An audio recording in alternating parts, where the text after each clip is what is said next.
Hello and welcome to NVC, IGN's Nintendo podcast. I'm your host, Casey DeFreitas, and today I'm joined by Janet Garcia. Hey. Tom Marks. Hello. And Brian Altano. Hi, how are you? Today we're going to be talking about the 5th anniversary of Amiibo and Smash for the Wii U, as well as some not super surprising sales charts and a whole lot more. So let's get right into it with the 5th anniversary of Amiibo. Brian. Yes. I'm also very sad that we couldn't have Pear on this week. So Brian, you're going to have to hold the fort on this one because I did not fall into the craze. Like, no, you're queuing me up like I'm a former addict. It was Aren't accusatory, you, though? Brian. Yeah. Yes, I am. Pear is very much still addicted. Pear still gets Amiibo. Pear he Schneider just got has Incineroar. Yeah, he got Simon Belmont, which is a really cool looking one. See, they're dragging me back in. When this show has a long history of documenting the sort of the process of what it was like to live through that era, but also attempt to collect them at the time. Amiibo obviously were I think we can qualify them as a craze at this point because they were tremendously popular, and now not so much, although they still have an audience and they still keep making them, and the quality has actually gotten better and better. But for a while there, sort of married to the launch of Smash Brothers, we got Amiibo pretty regularly, and the shipments for them in traditional Nintendo fashion were completely unpredictable and unreliable and all over the place. And so that led to a lot of us going into stores and being like, hey, do you guys have Rosalina? And the guy at Target being like, what is that? And I'd show him a picture and he'd be like, did you check the baby girls aisle with all the baby toys for little baby girls? Did they really? Yeah. So yeah. It happens. It's okay. I mean, an adult man walks into a Target at 7:30 in the morning to buy like a magical woman action figure. Oh, Target is open that early? Some are. Wow. Yeah. It's impressive.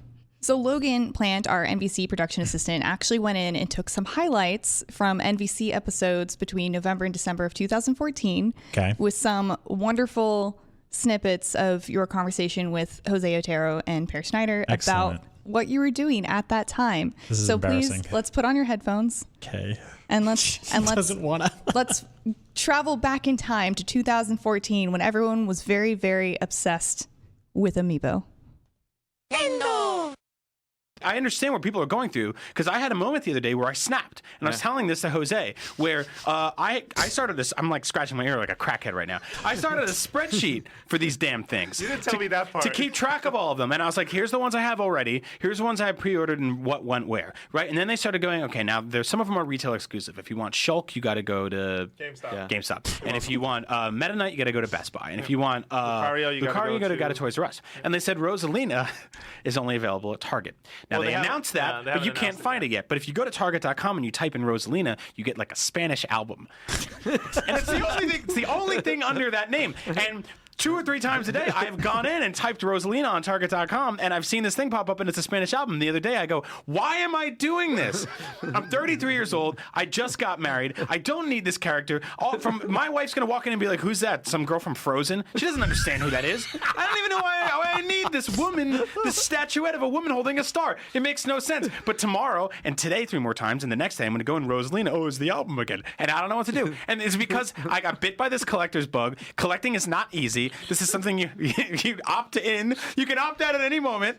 But the problem with Amiibos, and I'll tell you right now, the biggest problem with Amiibos is that just like the trophies in Smash Brothers, the more you have, the cooler they look. Yeah. They look awesome in numbers. If you get one, most people have told me, I bought one Amiibo, I wasn't going to get any. Yeah. Now I have the full set. Yeah, no, for sure. I went into the store, I blacked out, and I got them all. And I go like, I can't find Marth, and they go to 15 different places. I read something on the internet the other day. Some guy drove 40 miles to find a Marth figurine. Okay. So this is crazy. And I have all of these pre-ordered. Oh, this keeps going. To do this. But I said, shot in the dark. Target, didn't you? I said, shot in the dark. What if I get an email from Amazon and they're like, due to high demand, we blah, blah, blah, and my pre-orders get canceled. So on my way to work this morning in San Francisco, will you get me one too, by the way?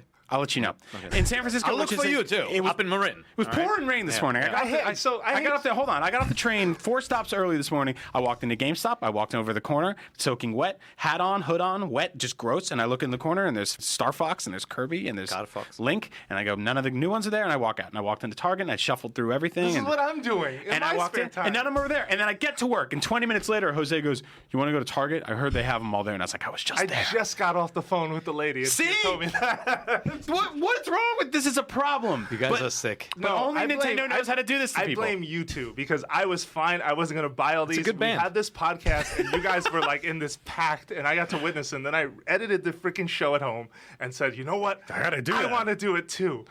And if this happened to you and you're a listener, I'm sorry. I did not know. It did happen because this is a virus that's spreading, and people go, I can't find Marth, so I need him. People want what they can't have, and people are going to the stores. They're buying 10 Marths.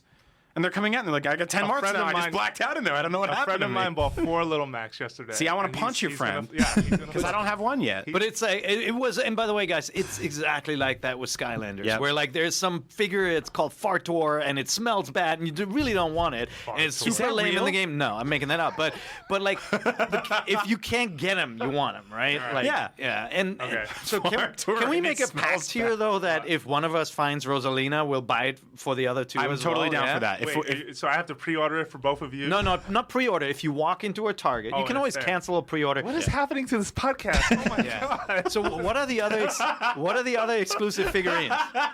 Hey, I want you guys to. I want you guys to commit. I'm totally in. I'm totally in to do that. Jose's out then, so it's just you and me? I'm in. Fine. Hey, if I'm going to walk into a Target with a hoodie on and then like a big jacket and a beard and I'm buying one figurine that looks like the girl from Frozen, I might as well buy 3. So I'm calling stores. And like yesterday, I called Toys R Us. Yeah. And I say, hi. So I'm calling to see if you have this product Nintendo makes called Amiibo. And I always spell it out to her, Amiibo. She's like, oh yeah, what's up? And I was like, I'm looking for certain characters. So she goes to the section. So who are you looking for? I'm like, Luigi. And she says, is he blue? No, that's Blue Link, also known as Marth. I was like, wait, Luigi. Maybe they had Marth. I was scared to ask because I didn't know if she would know. And then she just read off a bunch of names. And when she said Captain Falco, I was like, we'll be right there. And I hung up. So that was weird. So I have some rules to Amiibo hunting. Number 1 is I never call stores. Why don't you call? So here's the thing. So when Mario Kart Super Circuit came out for the GBA, right? I straight up stalked GameStop and Toys R Us. I would call them up like every 45 minutes for like Super a Circuit? week. Yeah. Because I wanted a new Mario Kart, and I had the GBA, and I was like, "This is great." So I called up so much that they started recognizing my voice. So I started inviting friends over. And they're like, "Is this Brian?" Yeah, and I put them on the phone, and I'd be in the background and be like, No, the Super Circuit, not Mario, not the other Mario. And they'd be like, hold on, no Super Circuit. And he's like, I hear him back there. So that became a problem for me. So I had to stop doing that. So rule number 1 is I don't call stores. All right, I'll find out if they have inventory online, or I'll walk in myself and look around. Rule number 2, I don't go to the same store twice in one day. Because that's the problem. Then you start getting recognized by the dude who worked the same shift twice in a day. You get him at the top of the morning and you get him in the afternoon. But do you go every day then? Once a day? Will you pass the stuff? You're going to Target once a day? No, if I'm walking by and I see one, maybe, but I'm not going out of the way. You don't walk by and see them? There's no display, no window or anything? I know, you got to walk in. You go in there looking for something else? Or is that how you lie to yourself? Do you peek in, like, when it's, like, the second time for the day? Like, you peek No, because this is not like the 80s where they have the storefronts where I could put my hand against the glass. And that's what I was imagining. That would be a great visual. Yeah. I would like that. You know that Simpsons gif of Grandpa Simpson where he walks into the house, he puts on the hat and takes off the hat and walks out? I've been doing that at GameStop where I walk in, the Amiibo section's right there. I walk into GameStop on Market Street, and I know a bunch of those dudes there. A bunch of the people that work there, they love IGN, they love NVC. They used to come up at noon. And I walk in, I look at the Amiibo rack, and I walk out the door. Nice. It's a 4-second shopping trip. They all trip. just lean over each other. Don't worry, he just does that every day. But to our listeners, I mean, again, this should serve as a cautionary story to you. Learn from our mistakes. If you already own some, you're already in. Amiibo! Goodness gracious! Wow. Is this like my last episode, and you guys are saying this is like a goodbye to me? No, but Brian. Wow. So I didn't realize that most of that would be you. Yeah, I didn't either. That was. Did you follow your own rules? I did, and then I got out. Man, that was an interesting time. First of all, shout out to Jose. I love that dude. Before we dive into the Amiibo part of it, I gotta echo Jose there. Super Circuit? Yeah, it was weird, right? Yeah, it was a weird one. Yeah, which is actually my least favorite Mario Kart in retrospect. I'm just surprised that Frozen is still such a relevant reference. Yeah, like I thought that was still back. Know what you're talking about. Mm-hmm. Yeah, I don't know. At least you're hounding GameStop about an actual game and not like pre-order bonus pins for Pokemon Rumble for Wii U, which I did. Yeah, who would do such a thing? I did that. It was me. You know what it is though? Like we are inherently obsessive collectors because of video games. That's what video games train us to do that. And then like you put these things in the real world and we're like, I gotta have them. But your point in that clip about them being like Smash Bros trophies, right? That they do look good together. Yeah. There's a power in numbers, right? Yeah.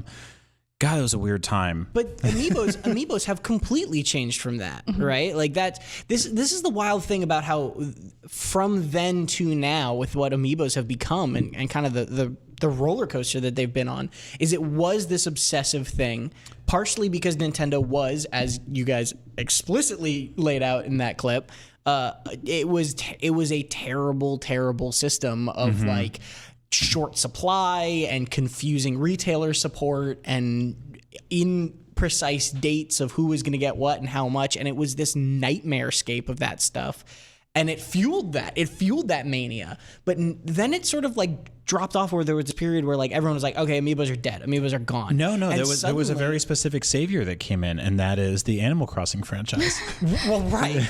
But what I mean is there was this dip where like people thought they were just like, people are over this now. And what has happened since, and what I really like about amiibos for the last couple of years, is now they're just sort of like specialty toys that Nintendo makes, and they're like significantly more low key, and you know when they're gonna come, and they're very more straightforward to get. And they're $3 more expensive. That too. But they're better too. But they are better. They look a little nicer. Like at least they have transformed into this thing that is not the like integrated video game toy thing that they were originally pitched as, but are still like a pretty cool little thing that Nintendo just makes these nice, high-quality toys occasionally. Yeah, I mean, that's really awesome because if you look at Nintendo's history of like toy making, despite the fact that they were originally a toy maker, like there actually isn't really a ton of opportunity to pick up figurines or action figures in Nintendo scale, right? Yeah. Like, I mean, there's Jax, which is the company that makes a lot of kind of like smaller action figures, and they've run the gamut of a lot of very popular Nintendo franchises, including, I think they've done some Pokemon stuff, but like for the most part, like you're not really going to get a figurine of Rosalina any other way, if that's what you're looking for. So, which some of us are, apparently. But the Animal Crossing franchise came around, and that's when they flooded the shelves with all of these characters that were like even the most diehard Animal Crossing fan like me was kind of like, do I really need that beaver? Like those llamas, man. Yeah, the llamas, the alpacas, or whatever they are. No one needs those. Yeah, I mean, my philosophy with collecting is that like, and this is all very pre-Marie Kondo, but this is like if it doesn't bring you joy, like throw it away or don't do it. And so I think my breaking point was I bought a Pokemon one, and I was like, I don't even know who this is. Like, I was like, I don't even know who this is. I don't know who this character is. I don't care. I think it was Lucario. I was like, who the hell? I was going to guess that. Yeah. This is like a karate rat? Like, what is this man? Like, I don't like mean to Lucario. I feel like you go out of your way to not learn about Pokemon. That's the thing. It's not that you don't know. It's that you're like, it's like you reject the information. Yeah. It's like it tries to go into your mind, and it just something blocks it out. He still remembers the names of his favorite Pokemon. That's true. Which are? Garbodor. And the horse. Gosh. Close. Brian. So close. I forget every His time. name is Mudbrain. Mudbrain. There are That's several right. The sound of a donkey, and he plays in the mud. Mudbrain. Yes. I feel like Very logical. With me and Pokemon, it's kind of like that when you skip that day at school where they taught you something important, and then you just kind of faked it for the rest of your life until one day it was like, you don't know. Somebody's like, you don't know how to tell time. And you're like, I wasn't there the day when we learned the big hand and the little hands. I've been looking at digital watches my whole life, but sometimes there's a real clock and it's scary. Shut up. The fact that you had that ready to go so immediately raises just more questions. That's okay. We have a clock in the room where my fiance and I play video games. And whenever I need to check the time, I look at my phone, and he's always like, Casey, there's a clock right there. Like, why do you have to know? It's like, I'm not here to show off. I don't think about that way to tell time anymore. Yeah, I'm not trying to do a puzzle from the 1800s. I'm just trying to find out what time it is. Yeah, I just want the no, I'm kidding. I can read a clock. I just choose not to. The only amiibo I've ever owned is the cereal. What? Oh my gosh. Yes. That doesn't count. The cereal box. But it does count. It's the coolest one. It was. I got it because it was so weird. I had to have it. The only other one I want is I've considered getting some of the Splatoon ones because you guys know I'm a big fan of Splatoon. But the only other one I considered outside of the cereal box was like the giant Yoshi because it's like cool and nice. Right. Same for the small ones too. They're just like really interestingly crafted, which is another thing that was really cool about Amiibo. How they how Nintendo transformed what you thought an Amiibo could be. Like, it was more than just a statue. It could be like a little plushie. It could be a box of cereal. And Or when a that cereal giant came Pikachu. out, also the thing about the cereal, it was like a 2-in-1. It's like, oh, it's cool because it's an Amiibo, but also I gotta know what that cereal tastes like. So I went on like a huge hunt for that cereal because so many people hunted it was for that in here. such like the demand, and it didn't have like. They didn't have it anywhere, and then you would just like madly go through. Oh God, I feel like I'm gonna get clipped out in like 6 years now. And They'll get you. now I'm scared. But I would just go to like all these different cereal aisles, looking for the cereal. And on the NVC Facebook group, people were posting about it as well. And one of my friends, who I think actually met him through the NVC Facebook group, Trey, shout out to Trey. He had some extra ones, and he lives in Chicago, which is where I'm from originally. He was like, "Oh, dude, just come through. We have extra cereal for you. We can give you." I think he gave us 4 boxes, which is very. He had a lot of cereal. This is like Pear's Pact. Right? Yeah. Yes. Did you follow through? I need to know. Did you follow through on that pact? I believe so. There was a couple times where we were helping each other out. Okay. Yeah. Okay. And funnily enough, I also know Trey. In addition from me and through NBC, I was on his podcast, Nintendo Main, which was always a fun show to be on. So we like knew each other through that. So it was also like this weird podcast pact thing where I like pulled up. I think it was my first time meeting him like in real life as well. And I was like, "Hey, cereal. what's up?" Like, he's like, "Yeah, this is my fiance. Like, here's like where I live, but also here's the cereal." And like we got out of the car, and me and my brother went in because I was like, let's make sure that we don't get murdered. No offense, Trey, but it was like first time here. And then Maggie just waited in the car, and we're like, okay, we're gonna go get the cereal. And it was just so weird. It was such like an odd moment. I feel like a dude being like, "Come through, I have 8 boxes of Mario cereal." There's not a 0% chance that you're getting murdered. Sounds like some illicit deal. It does, yeah. I remember ordering that cereal. I got it off of Amazon for like $11, which is way more than cereal costs. And then I sat down and I ate a bowl of it, and I was like, yeah, Mario cereal. And I took like one bite, and I'm like, oh, that's right, I'm not 9 anymore. Like I can't have like Also, a bowl like, of marshmallows and go to work. The cereal's not that good, but like I wouldn't have known that if I didn't eat the cereal. That's you true. have to have the experience. No, I buy like probably 1 Amiibo a year at this point, which is nice because it means that instead of collecting all of them, I can just focus on specific ones that I enjoy here and there. Like I bought the Link's Awakening one in a heartbeat because it's like one of the coolest looking things that Nintendo's ever made. But in terms of all the ones they put out the last few years, I haven't at all. And I see Pear, he still collects them, and it's so funny to me because it just feels like it's kind of like going back to like your hometown and like your friend that you grew up with and never moved and is still going to the same bars and restaurants, and he's just like, yeah, I really like it here, it's going great. And I'm like, there's a whole world out there. And he's like, no, this is perfect, this is all I need. But there's no like structured release schedule with these things anymore. Like they sort of show up in bursts. Like they'll be like, here's Simon Belmont and Dark Samus and then like 2 Pokemon or something like that. And it's completely arbitrary. Yeah, I think the other thing that's kind of weird with the way Amiibo still pops up into the modern era is like through games, of course. So you can use them to like unlock certain things in games. But what's weird, especially, being on the wiki side, is we kind of never remember that that's a thing. We're like, oh yeah, like let's check if the Amiibo do this, or hey, it says it has Amiibo functionality. Let's like grab all pairs of Amiibos and see what that functionality is. Like that's kind of the cool thing about collecting Amiibo as well. Even though I don't collect them, like you never know when you needed them until it's kind of too late, which also, I guess is kind of sad. I'm very glad that Pear collects them because it helps the wiki team so much. Right before I started here, I was like, gosh, can you scan all of these into Yoshi's Crafted World? I think that's Tom what it was.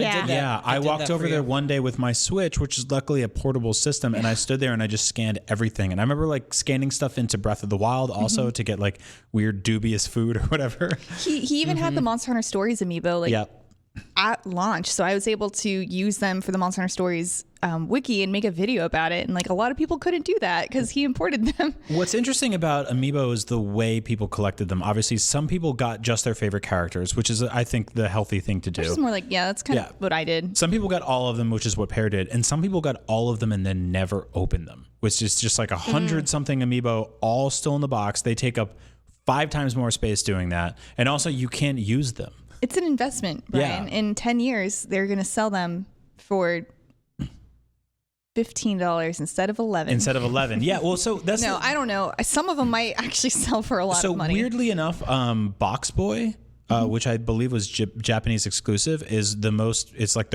one of the rarest ones. It's one of the most expensive Amiibo. But I go to, we all work a lot of conventions through this job, and I'll constantly see like there'll be like a display rack with just like all the Amiibo at like a stand at like a PAX or something like that. and they're all roughly the same price they always were. They still do look really good all together, though. I mean, I never thought about like keeping them all in the box. I think Jose was actually keeping them in the box. I don't know if he broke down eventually. Can you imagine opening them all at once? Oh no, that would make a sweet YouTube video. Yeah, it would. So many people's like destroying 5 years of memorabilia by people opening would be so them. mad. So like weird footnote to this thing is like I'm a father now, and I wasn't when I was in that clip because that would have been a little bit crazier. But I have like a big case of Amiibo at home, and I think I was gonna bring them as Salvation Army, and I probably still will someday. But in the meantime, I was kind of like, oh, my kid will love these. And I like every now and then she'll run into the bedroom and point up at the top of like one of our shelves in the, like you have like a closet full of clothes and stuff like that. And shoved in the corner is this like blue box. And she'll point at it and just be like, bah, bah. And I'll just grab it and pull it down and dump it on the floor. And she'll play with them for like an hour. And like, she doesn't know any of these characters, has no point of reference, just like her father has no idea who the Pokemon are. See, that's wonderful because that's also what the very first Smash game was, right? Yeah. It was all like a little kid playing with toys. Yeah, just giant hands coming in and bashing them together. So they did find a purpose, and eventually I will give them away when she grows out of them. She'll never grow out of them. That's her dad did. I hope. What if she's like, I got to get the rest of them? You got to finish the set. To be fair, it's because her dad. What a horrible movie. Her dad was the dude in that clip talking about it, who's apparently, by his own admission, was scratching his ear like a cocaine addict or whatever it was. No regrets. Yeah. No regrets at all. No, I'm glad we got to do that. That was good to live through that. Yeah. We did get a couple of more comments from our listeners on the NVC podcast forums, and also from Pear because he couldn't be here today. Pear says, I remember the stress of potentially not getting an order and to get one. Pre-orders tended to pop up right when I was in a meeting or even when recording NVC. A few people on staff would Slack and text each other immediately. Yeah. Mm-hmm. Yeah. And I remember like importing them too. That was a crazy thing, is like importing stuff and then like spending like $35 on them, and they had an MSRP of like $12.99 or something. I think they're $15.99 now. And we would go on like weird dubious Japanese websites and spend like $29.99 plus $14 shipping and stuff. I've done that for things before. They came out with like a special Christmas edition Alolan Vulpix one year, and I desperately wanted it, and I expected to get it as a present, and I didn't. Ooh. So then I went and bought it for myself for twice as much on eBay because I wanted it that bad. So if you really, really want something, just the eBay scene around Amiibo was crazy too. Scalpers like all over the place. Right, but again, that's not kind of the world we live in now with Amiibo. Like now, it's interesting. They're pretty readily available. Yeah, with Pear's collection, now that he has all of them, it's actually fairly simple to continue that, right? Because they're really clear about what's coming out, and kind of they'll give a date about when, and they're not as often these sort of limited supply, gotta pre-order it, you'll never get it sort of things. So now that he's like done it, he can just continue, he can maintain that much easier than especially the beginning of the days when you guys were making blood pacts about Rosalina. Yeah, I mean, I think it's still, I mean, obviously I think there's less people buying them because the craze has died down a lot, but there's also, I think it's easier to get them. I don't think it's as much of an insane rush. Yeah. And we keep talking about the quality of them. They really have gone up. Like that first wave of Link with, we used to call it the P stick. He had this he had this yellow support column connected to his leg. Right. And it was like, why is this yellow? And then like Diddy Kong was sitting on Donkey Kong sitting on like a blue ice block. Like they were scoped very weird. Yeah. And then eventually the quality got a lot better, and they did a really good job of hiding sort of the support columns for them. So I do have a few more memories to go through before we move on. This one is from a lot of people commented on how they went to go get Rosalina during a snowstorm. So I'm not familiar with snowstorms, but actually no, I am. I got snowed in once, and I didn't want to experience that ever again. So good on you guys for dealing with snowstorms to go get Rosalina. It's because she's the person from Frozen, right? That is true. Gosh. Yeah, she has those powers. That's it. So Luis Rodriguez Artero says, I remember listening to the podcast episodes where the guys discussed their Amiibo adventures, and I was driving around stores to get my own. Kind of felt like an Amiibo support group, but biggest Amiibo memory has to be waking up early on my day off so I could go to Target in the middle of a snowstorm just so I could try to get Rosalina on a launch day. And there is another one from Patrick Hughes, is standing and shivering outside a Target one early winter morning, realizing I was doing all of this to buy a figurine of a space princess. And This one's from Brandon Pruitt. He says, leaving to my closest at midnight and waiting all night. It was Robin and Lucina, so I was worried they would sell out. I bought 2 of each and wound up scoring a trade with a guy for Meta Knight, whom I had missed. It was a great day. Whew. It's so nice. This is all just so wholesome and nice. Cita Navas says their favorite Amiibo memory was waiting in line at Toys R Us with a mom, clearly there to pick one up for her kid, and she was wondering what in God's name was a DDD. I think even the most hardcore Kirby fans could not tell you what in God's name is a DDD. I know what a king DDD is. Mm-hmm. That's his name, right? It's like a bird. He's a penguin. That is penguin. Big old balloon penguin. Yeah. Mm-hmm. Agree to disagree. Yeah. We'll see what happens this last one from He's Martin. also a pro wrestler. Yeah, with a mallet. Our next maybe. memory. Who knows? That's cheating. And a bathrobe. A lot of questions. Really. It's a throne robe because he's a king. I think it's a bathrobe. Yeah, watch the throne. Gosh. And this last one is from Martin Riggenbach. He says, for me, it was the sense of community engaging with other fans that I really remember. That is why I started the NVC Amiibo group as a place to share and meet new people without the scalpers and manipulation. It worked too. I met a lot of great people. Yay. Thank you guys for sharing your Amiibo memories. And now on to some news. Hey. There's kind of lots of news. None of it's super big. But we do have the opening UK sales numbers for Pokemon Sword and Shield, and they're kind of incredible. Yeah, they're very high. Yeah. So Pokemon Sword and Shield is in the top 10. Pokemon Sword and Shield is taking the number 1 slot for Pokemon Sword, the number 3 slot for Pokemon Shield, and the number 7 slot for the dual pack. So this is in the UK, right? And this is in the UK. It's the 3rd biggest Nintendo retail launch in UK history. That's Nintendo, yes. not just Switch or Pokemon. Yeah, no, Nintendo. Wow. And it's the biggest Nintendo Switch retail launch ever, beating Super Smash Bros. Ultimate. And that's really surprising. Yeah, and it also Sun and Moon and Wii Fit are the ones that are beating it in the Nintendo list. Not super surprising. This might be a couple of reasons. So 3DS, there are a lot more systems out there than Switch, which is another reason why this is so surprising. Mm-hmm. And also Sun and Moon came out on a Wednesday and Sword and Shield came out on a Friday. So it had an extra 2 days of sales. And this is also crazy because Switch sales in the UK rose by 30% during the week that Sword and Shield came out. Interesting. That's hardware sales? Yeah. Oof. Crazy. Yeah. Gotta close that 3DS gap, I guess. Yeah, right. I'd be interested in seeing how many Pokemon software launches sort of coincided within the window of a new hardware launch as well. Mm-hmm. Like seeing a dedicated Switch Lite. I mean, I feel like almost every Pokemon game at least got like a 3DS or a DS special edition, right? Or at least a lot of them did. A lot of them did, yeah. So I don't think Sun and Moon did. The interesting thing about that. Interesting thing about that stat though, because I was reading those numbers too, and actually the best selling Switch in that period for that 30% bump from Pokemon was the normal longer battery life version of the normal Switch, not the Switch Lite. Right. So it seems like, at least you could infer from that a lot of people were just buying a Switch for Pokemon, like buying their first Switch for Pokemon. Which is probably a good opportunity to say that if you are holding out on buying a Switch for Black Friday, be careful which one you buy, because the official price dropped one that Nintendo is selling with Mario Kart is the original version of the Switch that doesn't have the extended battery life. That is a really good PSA, and it's also very lame. Yeah, it's kind of a bummer. It's like look for the Switch with the red box. That's the one you want that has very extended battery life. Obviously not an issue with the Switch Lite because that's its own thing. But the official bundle that they're doing with Mario Kart for $299, which is not even really a great deal, is yeah, I'm just throwing shade everywhere. It's no Super Circuit. But while we're on Black Friday deals, there is actually a Walmart Black Friday deal that has a Switch Lite plus Pokemon and a case for $238.99. That rules. Which is a really good deal. It's out of stock right now, but they'll probably restock it. Yeah.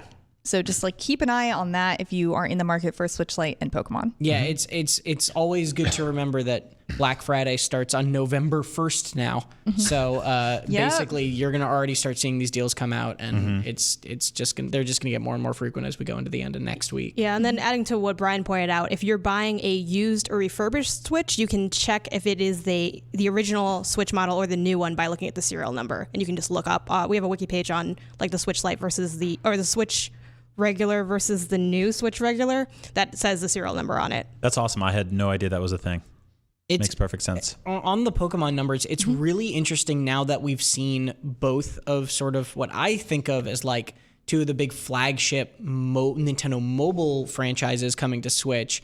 It's interesting to see both of them find a lot of success on a home console, because that was a big question, right? Was like, is the Switch going to be too expensive, or is it going to lose this kind of primarily mobile, cheaper handheld audience? Right. Is it going to find a new audience? Is it going to be more popular? And I think we just have an answer that like, yeah, these games can thrive on Switch. Like they really they're system sellers. Yeah, they are. Yeah. And this any sort of fears that people had about like those mobile games making the Switch just from like a financial success standpoint is kind of ended up being unfounded a little bit. No, from the moment we saw the MSRP for the Nintendo Switch, I think a lot of us theorized like that's way too high for sort of an entry level kids handheld.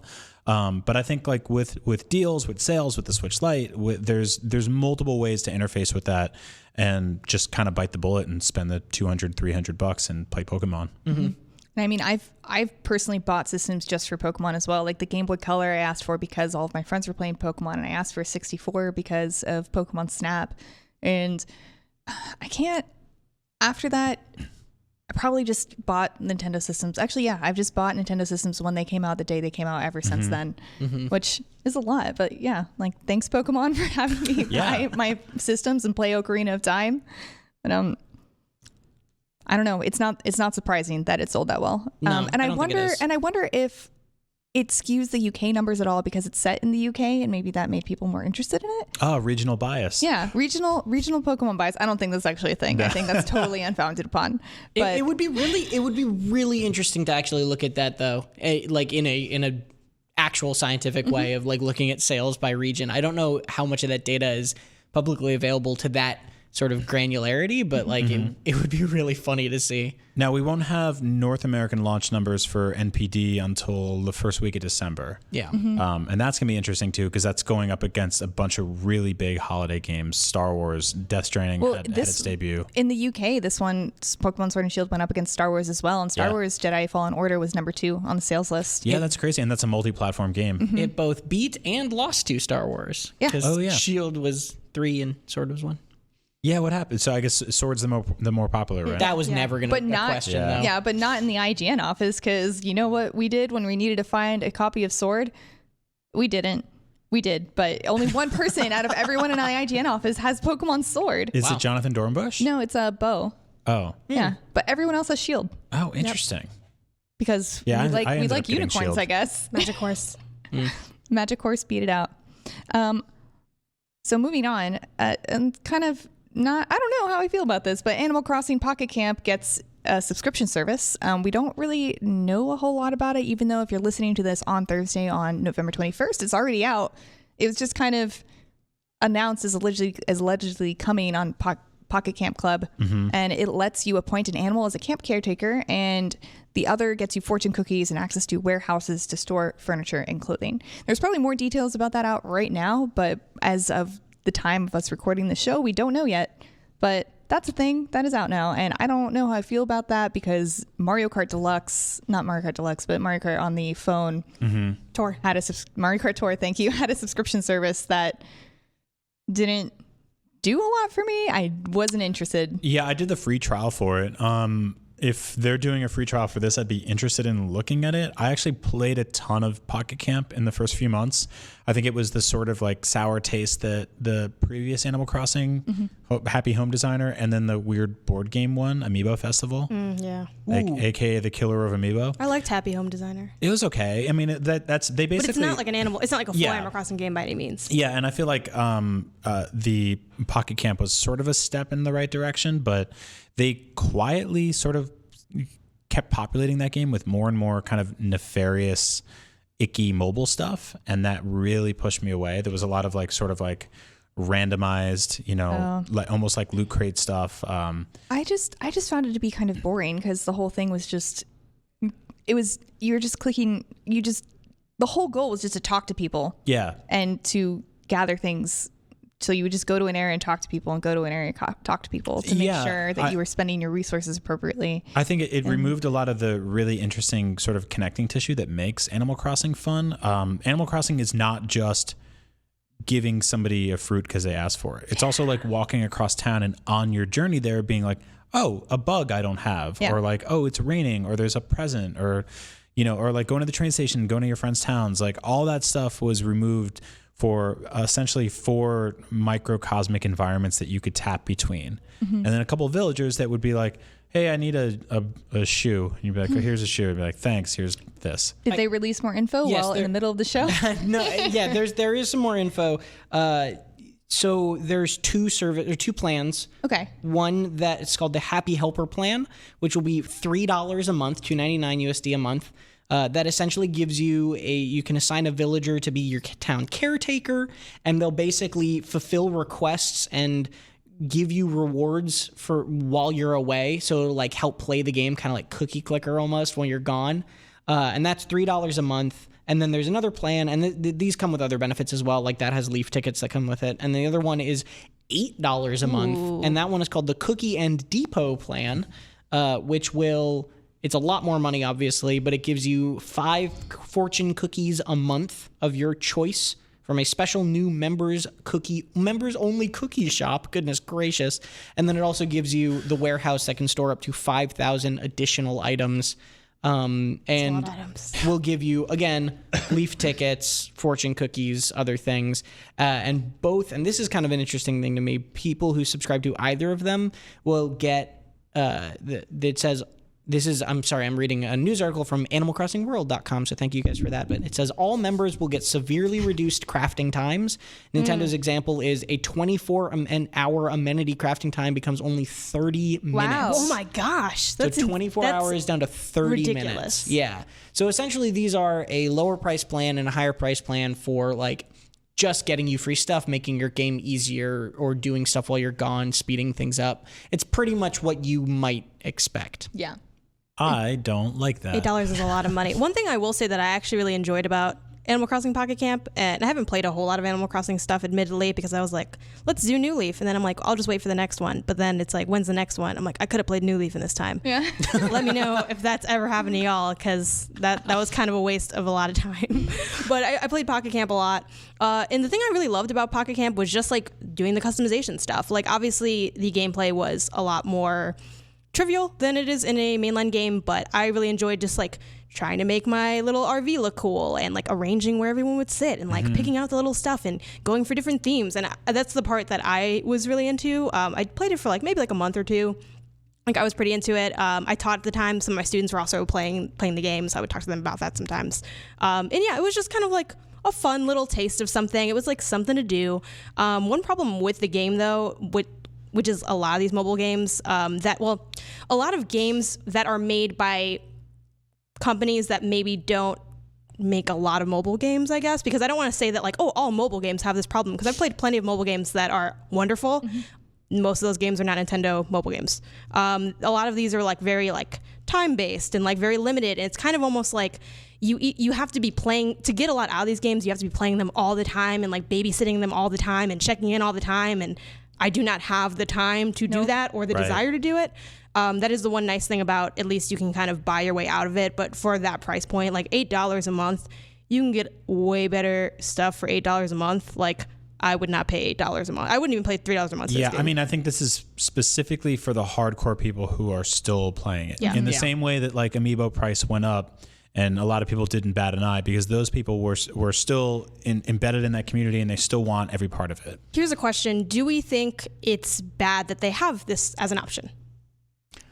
I mean, it scares me. They're just adding it to the game. Yeah, I'm less upset about it in the game, this game specifically, because like Brian said, like I'm not playing this game consistently, and the people who are and are willing to spend this money and are getting that enjoyment out of it might enjoy that. And clearly, unless they go through and they rebalance the game so that it's just not fun and not playable unless you have this service, like I don't really see much fault in it existing. Right. What scares me more is the fact that Mario Kart Tour had this and everyone was kind of like, this is dumb. And Nintendo's not response, but next step was to add another subscription plan to another game. They're probably already working on this. 100% they were. Like, well, this is already happening. Too late. We've all been there. I think they were absolutely anyway. working on it already. Like, there's no way you can just make a thing like this in the time between Tour and now. Right. But it does show that they didn't see the reaction or the response to Tour as a net negative, right? They saw it as a net positive. They saw it as a thing where they were like, well, probably some people didn't like this, but we got these benefits from it, or people did like it who used it, or whatever they took from it. I don't know the exact lesson, but clearly they looked at that and they didn't see, we should not do this. And you can take that as you will. It's just like a little interesting that that's the message being sent kind of subtly here. Yeah, I mean, they're definitely, and we've mentioned this before, they're definitely still trying to find their cadence with how to ship and sell a mobile Nintendo game. Yeah. And sometimes that's, for Mario Run, it was $10. You get everything unlocked. Don't ever have to worry about anything again. And then for other games, like, you had to keep paying a little bit to kind of move the thing along. Animal Crossing, I would have loved to give that game money in the first few weeks and months, and there really wasn't any reason to. And then they started adding a lot of sort of like randomized microtransaction stuff with the weird fortune cookies, and that's when I bailed. And we did an episode of Fast Travel in Belgium where they had outright banned the microtransactions in that game. There's obviously some places in the world are straight up are like, that's gross. It's gambling for children. We don't want it, and we're not touching it. And I do not fault them for that, because I do think there is some sort of nefarious practice behind that every now and then. Well, if you're playing Animal Crossing Pocket Camp, and you appreciate this edition, please let us know. I'm curious to hear what people who have been actively playing feel about this, because I haven't, so Same. I don't know. Lastly, in news, the Game Awards 2019 nominees have been revealed. Smash Ultimate is nominated for Game of the Year because it came out so late last year. It was not included in the nominees. And also the category defined as the best game appropriate for family play, the best family game basically, is Luigi's Mansion 3, Smash, Mario Maker 2, Ring Fit Adventure, and Yoshi's Crafted World. And all of those nominees are Nintendo games, which I guess I'm not surprised. I mean, when I think about Nintendo games, I can't really think, nothing else comes to mind immediately. Yeah, but I also wouldn't call Ring Fit Adventure a family game. You're right. It's not a family game. That is not for children. This category is definitely always, in the years of the Game Awards has been a thing, which I'm not actually sure when it started, to be honest. But Nintendo always dominates this category. And this is definitely one of the categories of the Game Awards that I'm not really sure what's up with it. As Casey said, it's appropriate for family play, but yeah, nothing about Ring Fit Adventure. Like, even though it was kind of marketed as like pass the ring and then your friend will work out, and you'll be waiting to do squats on the side. Yeah, no one wants to do that. Yeah, in I don't real want to do life. that. No one wants to play Ring Fit and be like, yes, watch me work out, and when I get tired, I'll take off the strap and give you the Ring Fit, which I just sweat all over, and now you can sweat all over it instead after me. No one wants and to Luigi's do that. Mansion 3, a game I absolutely adore, that you totally can play co-op. I'm like, I mean, I guess it's a family game because it has co-op, and I guess Smash, has co-op, and Mario Maker 2. All of these games have co-op. So it's just I'm like, I guess it's just like a co-op game that doesn't involve like gruesome murder. Mm-hmm. Pretty much. Although that sounds like what the thing is, except for Ring Fit, which I don't know. So and Luigi's Mansion, which has dead people everywhere. I'm not against having this as a category. I just feel like what we're looking for here isn't like super fleshed out. It's like the cute Ghosts, game with not fleshed multiplayer out. category. Yeah, that's a good way of putting it. And Ring Fit, yeah. I guess they were confused on where to put Ring Fit Adventure. I am glad to see, like, it's awkward because it's like I love Ring Fit Adventure so much, and I would love for it to get something, but I'm like, I don't think it should get this either. Mm-hmm. So it's kind of like, the best fitness game. It's a funny category. This is no hate intended towards the Game Awards whatsoever. It's just like a funny category to see. Or these games. They're all great games. I think if you looked at any category and the nominees were 5 games made by the same company, no matter the company, it would be kind of weird. And like this is especially where some of the things like Ring Fit is like literally a single player workout game. Is just like that's I don't know. I do think it is a bummer that because these nominations are like made by people in the industry, and I guess it kind of sucks that like it isn't like other publishers and developers don't come to mind for family games. Like I guess I'm like maybe there's not enough family games out there. Like I'm not sure. I mean, like credit to Nintendo for making things that are friendly for all ages and friendly for families and involve co-op. Like, there's not enough couch co-op out there, and I'm glad that Nintendo does offer those experiences and Ring Fit Adventure. So it's like, I don't know, it's kind of a weird moment, like shout out, but also I'm confused, but also those are good games. Right. So real quick, which one out of these would you choose to be the best family game? Probably Smash Brothers. I feel Probably. like that. Yeah, that's sort of like you can play that game with all the bumpers on and make it easy and fun, and kids can kick their dad's ass and stuff like that. Especially since they patched in co-op support for spirits. Yeah. So, Smash Bros, but don't go to the created stages because there's some non-family stuff in there. Not family friendly. Luigi's Mansion would probably be, in a way, I guess it'd be Yoshi's Crafted as my runner-up. But to be honest, the co-op in Yoshi's Crafted is kind of broken. Like, it's way too easy to eat you. Like, it's like insane. And then Luigi's Mansion is probably a little bit, depending on the age, maybe too complex. But I mean, if you're Luigi, you don't have to. You'd be surprised the complex things I figured out as a child that I go back to play now, and I'm just like, how did I ever figure that out without the internet? For sure. Like, clarifying statement, like, I think kids are a lot more capable than a lot of people want to give them credit for. Like, I'm not saying that if you're 5, you wouldn't be able to play that game. I just mean that depending on, it varies because different kids have different levels of like gaming skills at various ages. So that one's just a little bit more complex than like Yoshi's Crafted World, where you're just going left to right. Lots of debates here, but I think it's important that we all agree that Ring Fit is not a good game to play with your dad. Yeah, I totally agree. Yeah. Gosh, I'm just not going to go there. I had jokes. No, nobody wants to get your dad's sweaty like strap, and it's not worth it. Just don't do it. And then play the games that we've mentioned before that I'm not going to repeat. But anyway, exactly. Fire Emblem Three Houses was only nominated for best strategy game. Yeah, but like, I'm sorry, the narrative. Best narrative, best story. It's been a real good year for games. I think the problem here, and the reason I say I'm sorry like twice into the microphone and once in a creepy whispered way, is I feel like in part at fault because I didn't play that game, so like I can't vote for it. Like, I know it's a dope game, but like I didn't play it. I don't know that I feel that way about it. So I think that's kind of and that is the challenge with I'd say awards from whether it's the Game Awards or like websites. It's like, who played enough of this game to fight for it? And sometimes that's just not there. So, I think if anything, like the fact that it's only been nominated for one thing just makes me, like, it's a reminder for me personally to be like, I got to step my stuff up and play more games from more genres because I should have at least had something to say about this, and I didn't. So I think there's also kind of an inherent bias that comes with how recent something is. Yeah. And Fire Emblem might be just outside of the window for some people's admittedly short-term memory when it comes to recapping a year. My big thing was that Link's Awakening wasn't nominated for Game of the Year.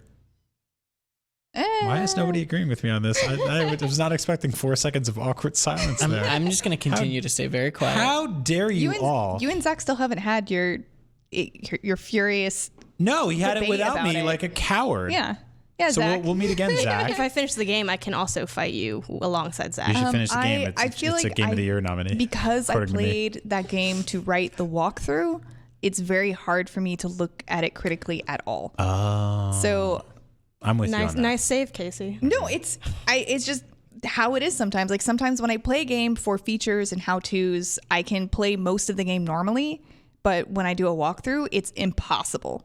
Like, the only thing I can comment on is like if it works and if the combat felt good and was fun. Yeah, And like it's like it's really hard to get drunk when you're wine tasting, you know, because you're like you're taking hard disagree on both of those things. If you're trying to succeed at wine tasting, As someone who's constantly I too have drinking challenged wine, my own statement on that. as so. someone who's constantly drinking wine and writing guides, sometimes at the same time, I would say, but actually on that note, I gotta head out because I have a meeting. But thanks for having me on. It's been an hour since you've had wine, so Yes. Very quickly, what is your favorite new Pokemon? Because people want to know. Oh, I don't know. Slack me. I do like the one that you like a lot. Okay. I guess I can say it now. Yeah, you can say it now. Appleton. Appleton. Appleton's real good. Appleton. Appleton's what is an really good. Appleton? Oh, and I don't know. I like a lot of the new Pokemon. Oh, I like the Evolve, like Galarian Rapidash is also really cool, which isn't too surprising because the Ponyta is really good, but the Rapidash is like Well, really good. can't spoil that. Okay. Well, you can I'm say not. that- you can say We're the not name going to of the show it Pokemon. to you. I want to read the Pokedex entry. think you should. I think it's too early. Okay, no. Don't do it. I think it's only been like probably not. hasn't even been a Okay, week. we're gonna spoil this next week. We have a cool video that you should plug, but I actually do have to walk out because I'm late. By the way, I beat Kirby's Dream Course and it's a good game. I know that take is very late, but it's very good. I will tweet about it at Game Onasis. If you want to get in this Kirby's Dream Course discourse, I got you. Thank you for finishing that and not Link's Awakening.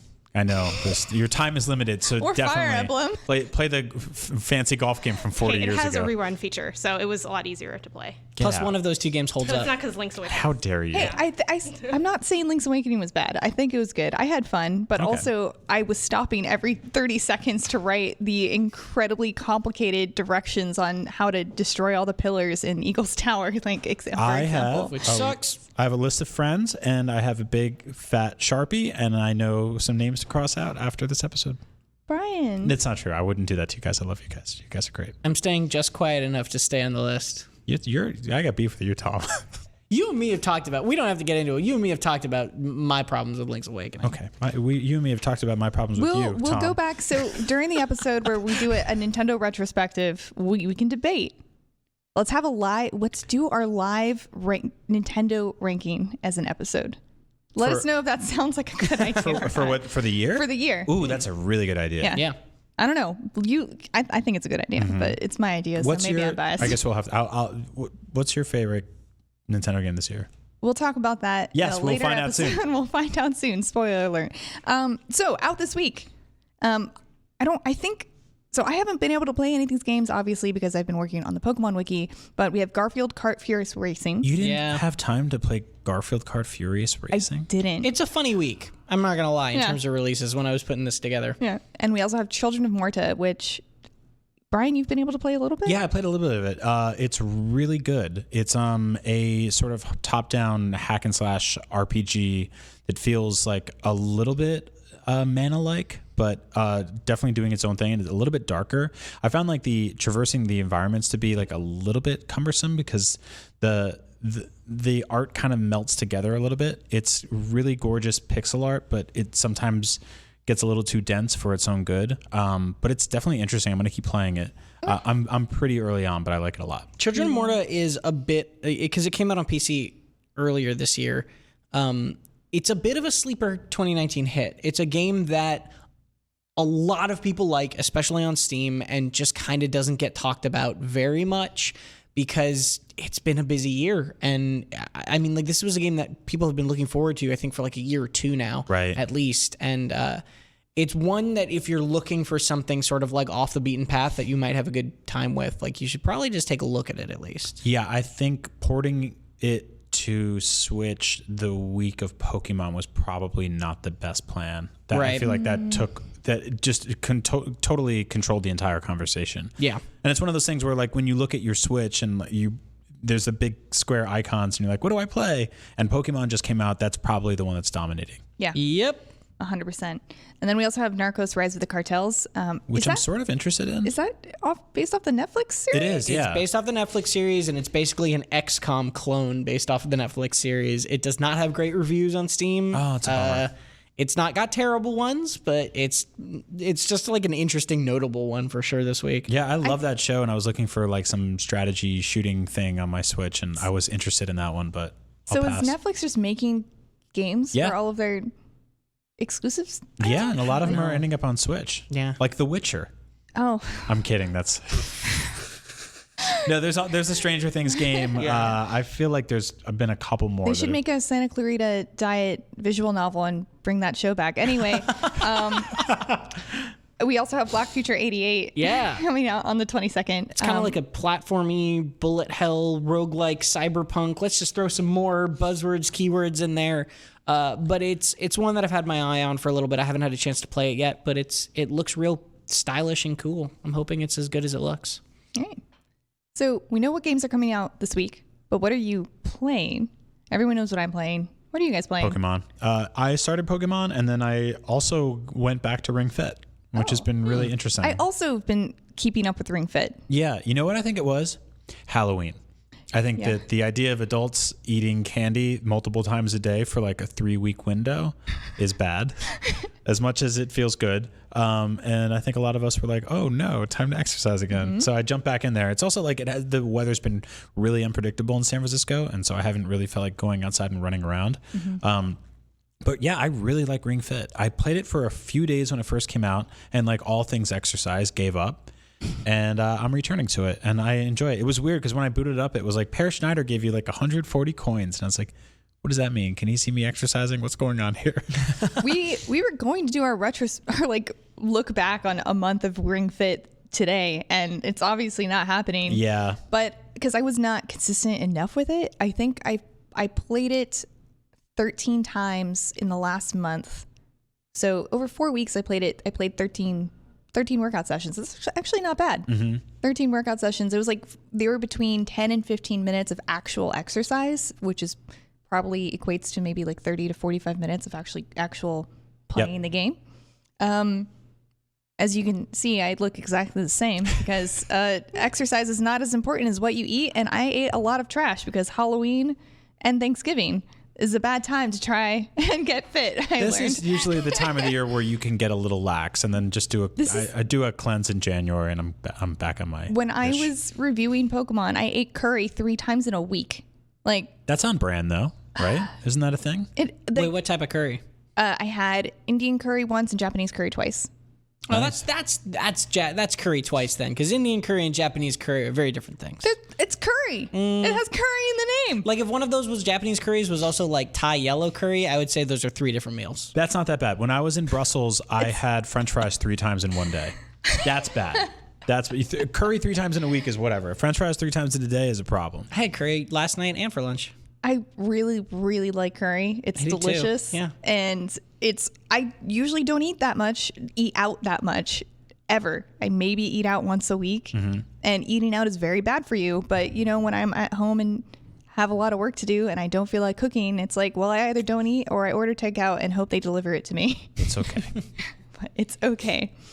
But yeah, I think Ring Fit is great. I have noticed myself getting better at the movements, and it made me aware of some parts that I should be exercising more that I don't choose to. That was a big one for me too, where it was like, do you want to try squats? And I was like, yeah, that's easy. And then I did like 40 of them, and I was like, oh no. Yeah, no, mine is squats are hard. Yeah, mine, the chair pose, it's like put your arms above your head, and I'm like, oh no. And it kind of knows. Doesn't work. Yeah, it knows where you. It's really interesting how well. I mean, we talked about this game a little bit when it launched, but like, I'm really impressed with just how smart it is. Like, it really knows like what you're doing and where. So yeah, it's a really good game. So what are your impressions on Pokemon so far? Both right? I like it, but I'm not nearly far enough to really make like an assertion. Okay. Yeah, I want to keep going. Cool. What are you playing, Tom? This week I've been juggling, in the weekend I've been juggling Jedi Fallen Order, which is not on a Switch, sadly, and Pokemon. And then before that, and kind of interspersed, I've also been on Luigi's Mansion 3 because I haven't been on the show in like a month, which is why my beard is going out of control, as you can see. Is this the only reason you ever like take care of yourself? I only shave for NVC. You know what? Me too. No, it's got a life of its own. It's gonna like get possessed by a human soul and turn into a Pokemon. That sounds like a good backstory for one. Is it November? Isn't it like No Shave November? Yeah, but I haven't shaved. I haven't shaved since like, I want to say September, man. It's bad. Really? Anyway, yeah. Everyone listening is like, I don't know. You sound the same, but it's bad. No. So I was playing Luigi's Mansion a lot while I was on vacation, which was really fun. I'm liking that game a lot, but I'm also a tad disappointed generally with it. Not in the game itself. I think it's a fantastic game, right? It is not what I wanted, which was a return to form of Luigi's Mansion 1, right? It is still sort of not literally level based like 2 was, but it is sort of each floor is mostly its own thing. You go through beginning to end, you get a button, you go to the next floor. One of the things I really, really loved about Luigi's Mansion 1 that I think has been lost in the sequels, not saying those are worse because of it, just it's a different sort of path that this series went on, was the fact that it was very, this is an overused term, but Metroidvania-y. The mansion in Luigi's Mansion 1 felt very tight-knit and it felt very claustrophobic in a good way, right? Where you're like really exploring this place, and like getting into a new hallway with a new wing was like really exciting, and you'd find locked doors a lot, and you were like, oh, I guess I just can't get through this until later. Whereas anytime, or most of the times you find a locked door in Luigi Mansion 3, you just got to go find the key and then you open it, which again, not worse, just different. And I was hoping that this one was going to be sort of a return to that, walking around, finding where to go, lighting up the rooms one by one. I really liked that mechanic in the first game. So I've been having a lot of fun with it. It's just been a little bit different than what I was hoping. But not bad, just different. Right. And then I've been playing Pokemon. I'm like 8 hours in, and I've been enjoying it a lot. And just, it's been cool to see that and have it in my hands after so long. Yeah. Especially because I didn't play Let's Go. So it's been a while since the last Pokemon game I played was, I think, Sun and Moon. Like, I didn't do Ultra Sun or Ultra Moon either. So, yeah. And I wanted to give a quick shout out while we're talking about games we're playing to some fans from the NVC podcast forums on Facebook, because yesterday Janet and I set off to capture all of the new Pokemon in Sword and Shield so we can make a video. And there were a couple of Pokemon that are like incredibly hard to get under very certain circumstances, and to do that all within an hour or two was basically impossible. So without you guys, this video would not have happened to the caliber that we wanted to. So Jesse Graham, Joffrey Ramon, and Luis F. Rodriguez Otero, thank you for trading us an Ice Cube, Pincurrent, Corsola, and Obstagoon. We super appreciate it. Yeah, that's awesome. Thanks, guys. Yeah. Obstagoon is a great name, by the way. It's silly as hell. So Obstagoon, you have to, I don't even know the exact parameters you have to do to evolve this thing, but it has something to do with battling Linoon in about 50 battles and then leveling it up. And then it will maybe evolve into an Obstagoon. And maybe it happens faster at night. I don't know. It's something I haven't tested yet because, oh my gosh. Yeah, that's a lot. That's a lot of parameters. And then Pincurrent and Ice Cube were just really low catch rate Pokemon. And Corsola shows up in this one particular spot in the wild area for Shield users while it's overcast with a 5% chance. That's insane. And neither of us had overcast weather that day, so we could not catch the Pokemon yesterday. So thank you guys again. But it's San Francisco. It wasn't overcast? No, I'm kidding. Kidding. And nice work. We'll have time for one question block question. This one is from Adam Casamenta, and he says, hey guys, love the show and all you guys, keep up the great work. I was wondering what you think of the lack of support for Mario Party on Switch by Nintendo. A game like that has a massive audience and has sold millions of copies. In an era where games as a service is the norm and a game like Super Smash Bros. Gets constant updates, why are we still playing on 4 honestly boring Mario Party maps?